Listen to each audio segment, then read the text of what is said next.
Last year we spent over a week in Malta, visiting a lot of places. Here are some of our favorite spots and a few things to know when visiting the islands. First on our list is Coral Lagoon, which is actually a naturally formed cave. From above, it's not possible to go down into the water, but in the summertime people arrive by dinghies and canoes. From a distance, it's not that easy to spot until it suddenly appears. It's a really bizarre place.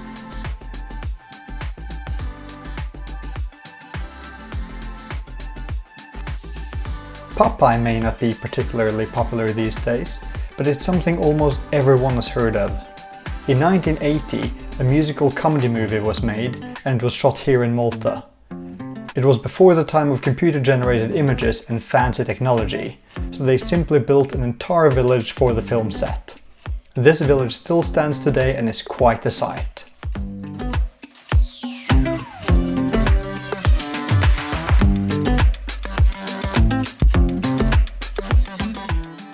Malta has plenty of caves, and first on our list is Għar Dalam cave.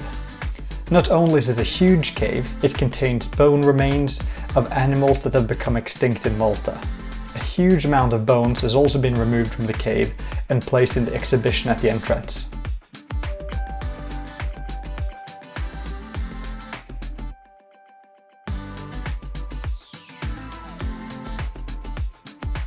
Beaches are something Malta isn't very well known for. It's a rock-filled country with few sandy places. However, there are a few, and Ramla Beach is one of them, which also has an extra surprise. Not only is it a large beach, within a short walk away you can get to a viewpoint from a cave and see the stunning scenery.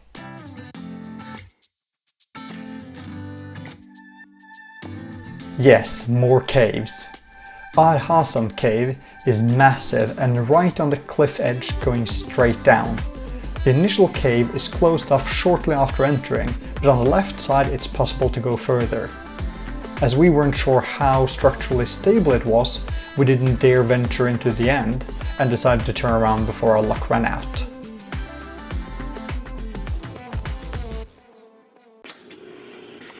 The salt pans are found in several places in Malta, particularly on the island of Gozo. They create stunning structures and look particularly special in poor weather with wind and large waves. Be careful not to step onto the actual salt pans, as these 350-year-old structures are still in use today. As we entered the town of Xara, we came looking for Ninu Cave. Expecting some rural areas in the open, we were quite surprised to be pointed towards the city itself. Sure, there was a sign, and an old man, very much resembling Carl from the Pixar movie Up, came to greet us. To our surprise, the cave was located below his house. The actual cave is very small, but the location, the nice old man, and the atmosphere made it well worth the trip. It is not the only cave in town, and we discovered that Xerri Grotto is another one underneath the building. It was discovered while making a well, and today people descend through this well to go to the cave. It is much bigger than Ninu Cave and well worth a visit too. This list wouldn't be complete without the capital and its surrounding places. It is unlike any other capital we've been to before, being high up on the rocks above the sea around it, bigger than the other cities, but still very small compared to most capitals. 3 cities and Xlendi, located on each side of the capital, are also interesting and easily accessible by either ferry or these small boats. Out on St. Angelo, there's also a rather unique place named the Sovereign Military Order of Malta. In short, it's a country recognized by very few other countries, holds no land, but has been given some area by both Malta and Italy to host their offices. As for its status as a country, it is not recognized by the United Nations, although it does have observer status as an entity, like the Red Cross and the International Olympic Committee. Malta's natural wonders is what convinced us to visit this country. Wied Il Għasri is another beautiful natural valley where people go for a swim in the summer. There are steps made in the rocks going down and some man-made structures at the bottom. To our surprise, Malta has its own version of the Great Wall of China, actually nicknamed the Great Wall of Malta. Its actual name is the Victoria Lines and is a line of fortifications spanning 12 kilometers across the main island. While large parts of the walls have collapsed, it has been entered into UNESCO's World Heritage Site list, and the Maltese Tourism Authority is now focusing on restoration and making it a walkway. Below the ground near Mdina are some catacombs. Today, 20 of these underground sites are open to the public, fitted with lights. Some are remarkably large and have been used for Christian, pagan and Jewish burials. A lesser-known cave in Malta is Għar Tuta. Located northwest on the main island, it's a bit in the middle of nowhere and took us quite a bit of time to find. As with other caves, it's not easy to spot until you're very close by and suddenly appears as a hole in the ground. People can be found climbing here as well. No list would be complete without the Azure Window.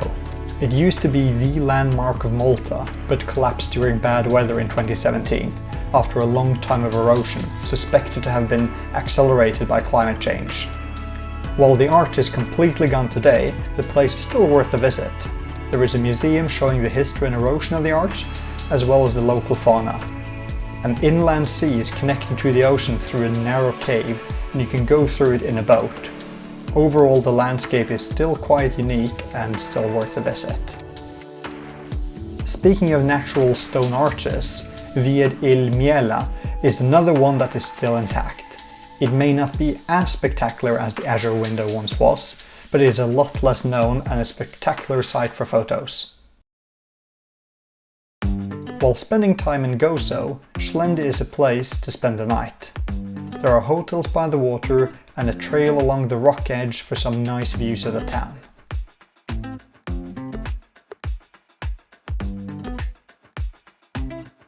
Sharing the fame of the Azure Window is the Blue Grotto, another arch-like structure with a great view.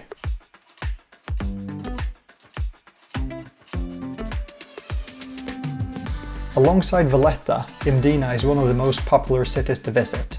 To be honest, we found it a bit underwhelming. Sure, it's nice to look at, but with Malta being as unique as it is, we struggle a bit to see what made this place so special. Nonetheless, it's a very popular destination and others might find it more interesting than we did. So, there you have 18 reasons to visit Malta. If you've packed your bags and are ready to go, there's a few things to be aware of. First of all, transportation. Malta has a wide range of buses running across the islands. We used them for transportation to the capital and it worked well. However, in more rural areas, they run less frequent and we've heard of others saying that timetables are not exactly to be trusted. Therefore, we decided to rent a car. Apart from driving on the left-hand side of the road, it was a fairly okay experience. The driving was a lot more reasonable than we've read online, but parking was quite often harder to find in populated places. Keep in mind that we traveled in the low season. During high season, we would not want to look for a parking space near any tourism spot. It should also be noted that some of the roads are in a terrible state and awful to drive on. They can also be so narrow that if you meet someone, there's no choice but to start backing up quite a lot. As for rental cars, the prices are incredibly low, as in €5 per day. We read online that a lot of people were not happy with the service and a plethora of scams happening, even with well-established brands being reputable elsewhere in the world. We therefore proceeded with caution, but did not have any problems. While traveling around, we got a really strange impression of both a very hospitable and inhospitable culture. The people we spoke to were friendly and we felt very welcome. But so many places had signs telling people not to enter in far from polite ways. There was no way of telling the difference between private and public land, and we actually found it problematic to explore several places without feeling bad or risking angry landowners. Malta should certainly clarify the rules and make signs more official and clear if they're actually put up there legally. As for hotels, few places can offer the same value for money as Malta. We paid about €50 per night for Sea View hotel room in a 4-star hotel including breakfast. While not being as cheap as Southeast Asia and other backpacking destinations, the service and quality compared to the cost was very high. Last but not least, when to go. The summer is the time with the least rain, the most sun and the best temperatures. However, it is also the time of the year with the most tourists. As the roads are small and the country isn't really made for large amounts of people, I honestly think that we would have gone mad trying to spend time here during peak tourist season. We travelled in December and the lack of other tourists was great. If you don't mind a crowd, the summer is the time to go, but if you're like us and have gotten tired of overcrowded places, then winter gives you a lot more freedom to see sights if you can accept the colder and slightly rainier season. Whatever you decide to do, going there is something we can strongly recommend.